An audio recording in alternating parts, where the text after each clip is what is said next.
or welcome back to the Product-Led Festival. Before we get going with the next helping of inspiring content, we'd like to take a moment to thank our sponsors for helping us bring this event to your screen. Don't forget you can access even more articles and interviews to all past and future templates and frameworks by becoming a PLA member. Head over to productledalliance.com for more info. Enjoy the next session.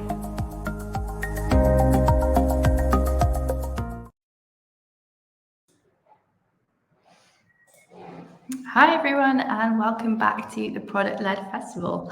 Thank you so much for joining us. I'm pleased to announce our next session for the day that will be on subscribing your way to a successful SaaS application. And our speaker, Nathan, I'll hand it over to you. Thank you very much. And hello, everyone. My name is Nathan Cohen, and I'm the head of solution architecture here at Curve. We'll talk more about Curve a little bit later, but we do provide a platform for SaaS organizations looking to tightly integrate self-service analytics capabilities into their own solutions. And today, we're going to talk about the best ways of delivering your SaaS application solution as quickly as possible and various strategies around maximizing your ROI. And of course, since we now live in a subscription-only world, we'll be focusing almost exclusively on that type of model. So most of what you're going to see and hear during this presentation comes from my own experience building and supporting our SaaS customers who are building, they're the application builders essentially. I've been in the data and analytics space for almost 20 years, and I've worked with many product managers at various SaaS companies. So this presentation is really my own observations of various strategies I've seen employed to deliver these types of solutions. And while this presentation does focus on SaaS organizations, I think you can absolutely get value out of this, even if you're not a SaaS company. But before we get started, let's define what a SaaS organization is, just in case you've heard the term used often, but aren't quite sure exactly what it means. So first and foremost, if you identify as a SaaS organization, that means you offer software as a service, and you'll typically ensure that your product and solution supports multi-tenancy. When we use the term multi-tenant, we don't mean multiple customers, but rather we're implying that multiple customers can safely and securely use the same application that may be deployed to the same environment. And sometimes the application or service is the core offering for a SaaS organization. And other times it's really created to augment an existing solution or offering. Pricing is typically based on a tiered subscription model. And if you're building a SaaS solution this decade, then you'll almost certainly have a cloud-first deployment. Not necessarily cloud only or single cloud, it could be cloud hybrid, but typically you're going to find some component of that solution to be cloud first. Now, I think I can definitely say that the number of SaaS companies that exist today far exceeds the number that existed a decade ago, or maybe even just a few years ago. SaaS companies now exist to support almost every type of industry, and they're highly specialized. There's a lot of competition, and they typically need to move very fast to bring their solutions to market. We certainly need to do that as well at Curve. Now, for a SaaS organization, I find that there are at least 3 primary motivating drivers for offering a solution. There might be more, but these are the three I see most common. Each one is significantly different in terms of why you're creating the solution. But the most common is to create a market differentiator, which is to specialize and to either solve a new problem that hasn't been solved before, or maybe solve a very common problem in a new way. Alternatively, you could be looking to expand your roadmap by offering an entirely new set of capabilities for your existing solution. And the third driver that I see is that you might be trying to break into an entirely new industry. Maybe that's finance, healthcare, education, or manufacturing, for example.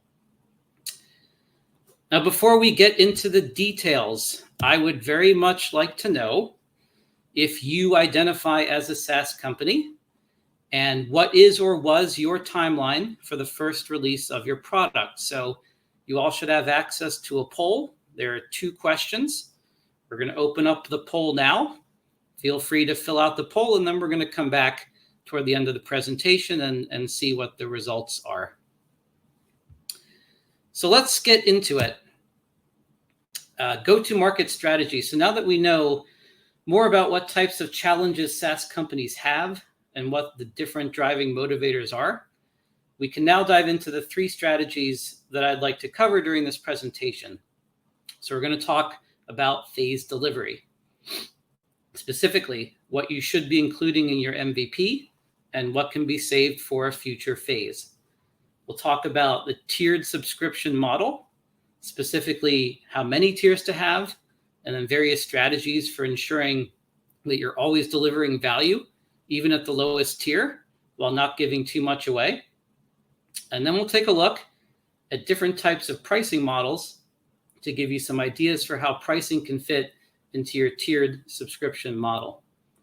So let's first focus on phase delivery, starting with the MVP phase. That's your minimally viable product. The features that you choose to develop for this critical first phase should really be born from the problem or the challenge that you're trying to solve.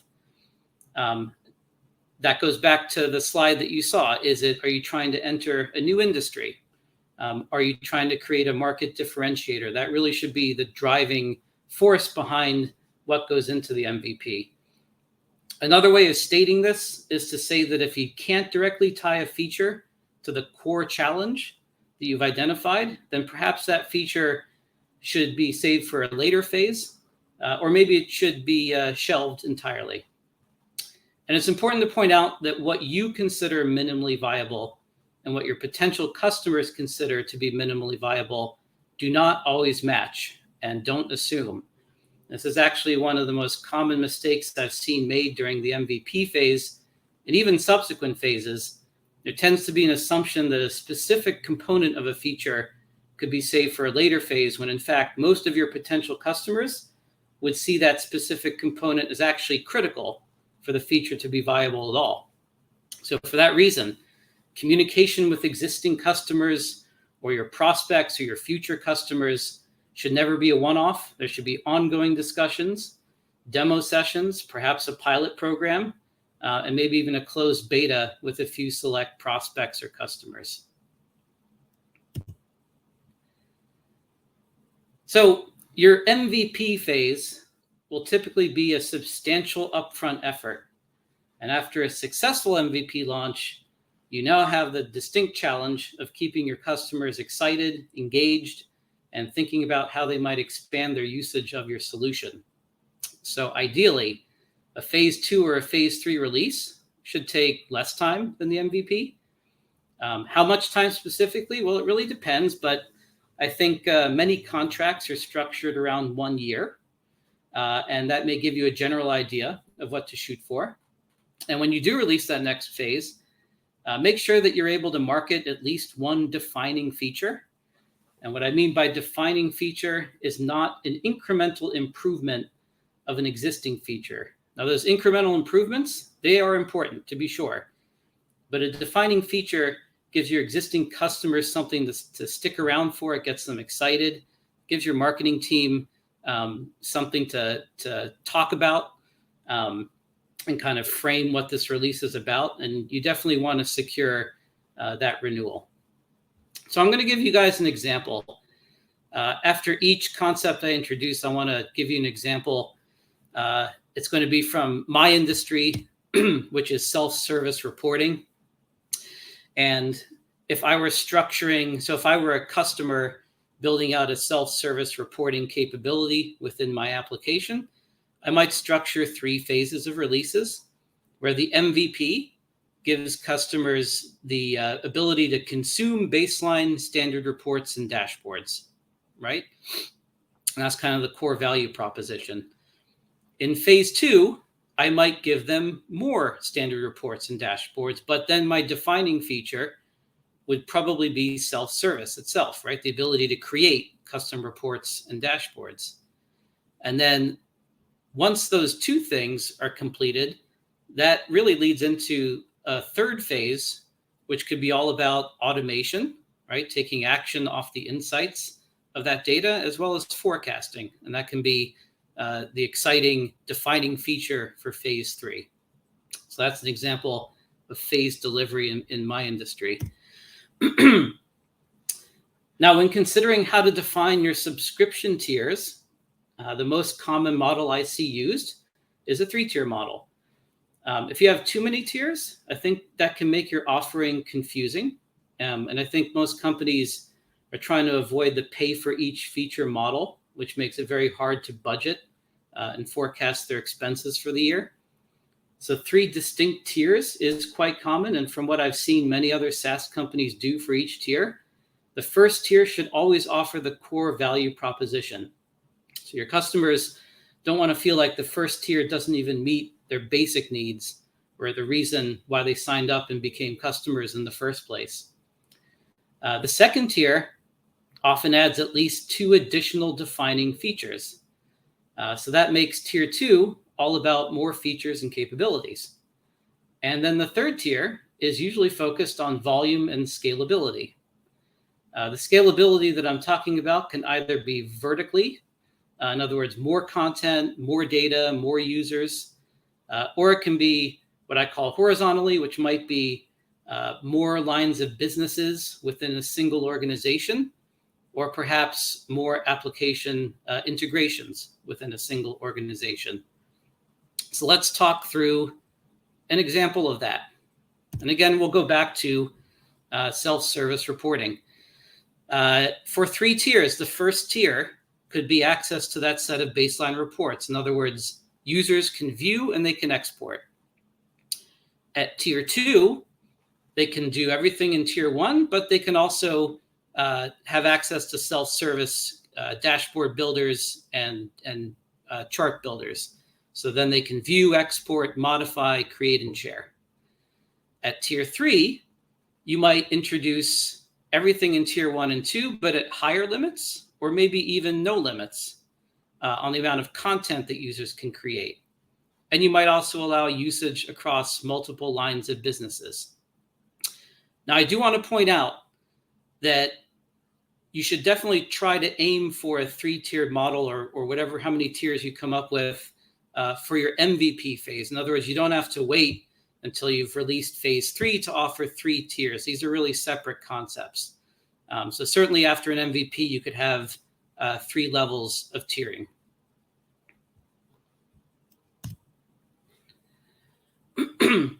So we have a phase delivery approach with a 3-tiered subscription model, but now we want to know how to determine pricing and what factors we should consider. The actual dollar amount is highly subjective, but I want to give you some ideas to consider for determining pricing based on what I've seen done in my own industry. Most of the time, I see value and volume-based models, where the value model can be applied a few different ways. So the most common type of value-based model is to approach it from a features and capability standpoint. In other words, the value is proportional to what you can do within the product. Another way of determining value is to tie it directly to the customer's forecasted revenues or cost savings. In other words, if you're saving X dollars, then we'll take maybe 10% of that X dollars. And then still another way would be to tie it directly to the type or the size of the customer's business that you're selling into. So think, SMB, SME, or LE. That's the value-based model. And then there's the volume-based model, which is focused on the how much. And there are a few ways to define that. The most common way I've seen is to base pricing on perhaps the number of users or the data footprint. You could even get more granular and specific with users. So for example, it might not be feasible for your customers to pay a per user fee because they could have thousands and thousands of users. So perhaps you could say, we'll gate it on the number of creator users, right? And that kind of ties into the examples that you saw.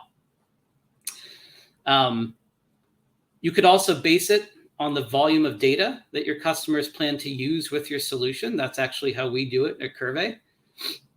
And then another way to define volume is if your customer is perhaps a large enterprise, and you want to base it off of the number of lines of businesses that would be leveraging your solution. Or perhaps you can gate pricing off of the number of actual application integrations within the same organization, right? And then scale up the pricing for each additional point of integration within a different application.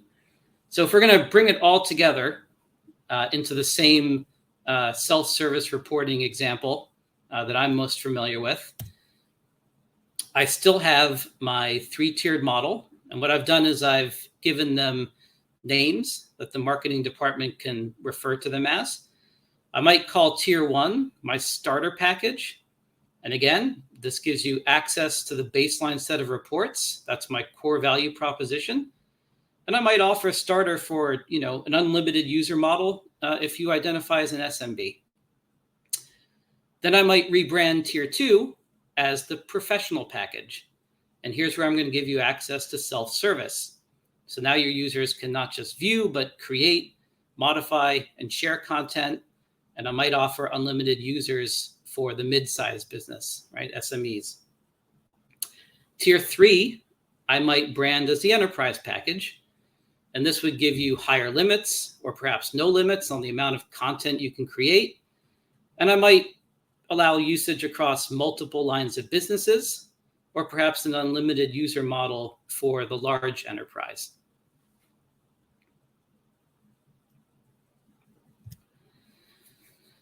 So just a bit about Curve before we get to the poll results.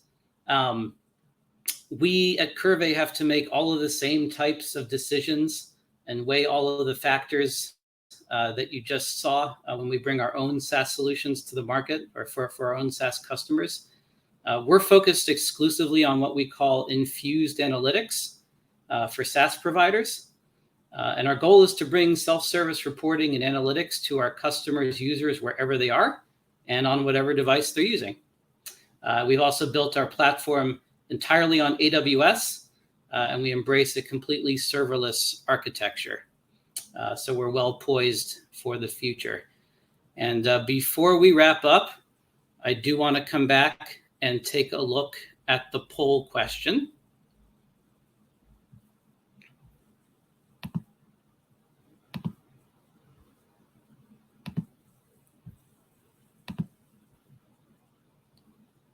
All right. So 2 out of 3 of you do identify as a SaaS company. Good. So this presentation is hopefully geared for you. And kind of a mixed bag on the timeline. Not what I was expecting to see. It's interesting. I was expecting to see most folks in the 3 to 6 month range. So that dominates just a bit, but it's actually kind of a mixed bag. So that's interesting to see. So anyways, guys, I want to thank you very, very much for your attendance. You can always reach out to me if you have any questions. I'm at natan@curve.com, or feel free to reach out directly via LinkedIn. You can ask me anything you want. It doesn't have to be about infused analytics.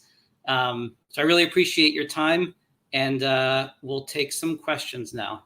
Thanks very much. Thanks. That was a great talk, and I think we've got a few questions in the chat. So to start off with, we've got one from Gopal who's asked, how do you see travel SaaS evolving? Q&A. I don't think I understand the question. Travel SaaS, like travel-oriented solutions? Yeah, if Gopal, if you want to give a bit more background in the chat, then maybe we can address that in a second. But we've got another question here from Michael who's asked, what do you think of one-time payment program to get on customers and give them lifetime access to the product? and how do you get them to transition to monthly subscription? That's a good model. Sorry, it's a good question, rather. I think in my previous years, we had mostly perpetual licensing, and they kind of did just that. They paid one fee, and then they were entitled to all upgrades. It's almost like the market has just completely shifted to the subscription-only model. I guess from my own experience, I'm a Microsoft Office customer. I only paid a single license fee, and I would stick with a version for probably 2 to 3 years. And then Office 365 came out, and they said, okay, well, that's subscription only. And it was something like $100 a year. I tried it for a year because, quite frankly, it was the only option. But what I noticed was that they really embraced the CI/CD, this continuous integration and development. They would release at least one new feature almost every month or every 2 months. So right out of the gate, I felt like I would really be missing out if I went back to the single pay model where you get to use a version in perpetuity. That's not to say that I used all the features that were released, but it was nice to see the features coming in so fast. And that's one strategy. You do the shift. You almost give them perhaps no choice or a cutoff. Like, we're going to subscription only monthly. It's going to happen in 2 years, right? Be prepared. But here's what you can expect. And then the challenge is keeping folks engaged and excited for the next release, so that they don't feel like they've only switched to a perpetual pay every month model for the same thing they got before. So maybe that's the way to approach it. Nice, thank you. Gopal's given a bit more kind of background on his question here, saying we are reframing the travel platform into an agent-based travel SaaS, and we're trying to pitch it with a per agent, per usage pricing. Is that a good strategy? Yes. This reminds me of the model that Zendesk use. If you're not familiar with Zendesk, they offer a support management platform, and also it's kind of evolving into a community platform. They have a per agent model. So that's a good example of, you can have unlimited users logging into their system, but the agent is the one that can actually interact with the system. So a per agent is quite a good strategy, but I would pause a bit on the per usage pricing. And maybe that's because I'm biased in my own industry or world. Like, usage would be, you log in and then boom, you've used it, right? That sounds expensive if that's how you're tracking it, but that's an assumption. But I like per agent. Nice. And they've followed up with, an overall, how do you see travel SaaS, and does it ring a bell? I'm honestly not familiar with it, but now I'm going to go look it up. Yeah, you've piqued my interest. Nice. Well, we're all here to discover new things, I guess. Cool. Well, if there are no more questions, give it another second or so if any more come in. But thank you so much, Nathan. That was a great talk. And yeah, thank you for your time. Thank you for everyone else for tuning in and asking questions and engaging with the session. Thanks so much. We've got one more session left today, so stay with us. I hope to see you there. And thank you all again. Thanks, guys. Take care.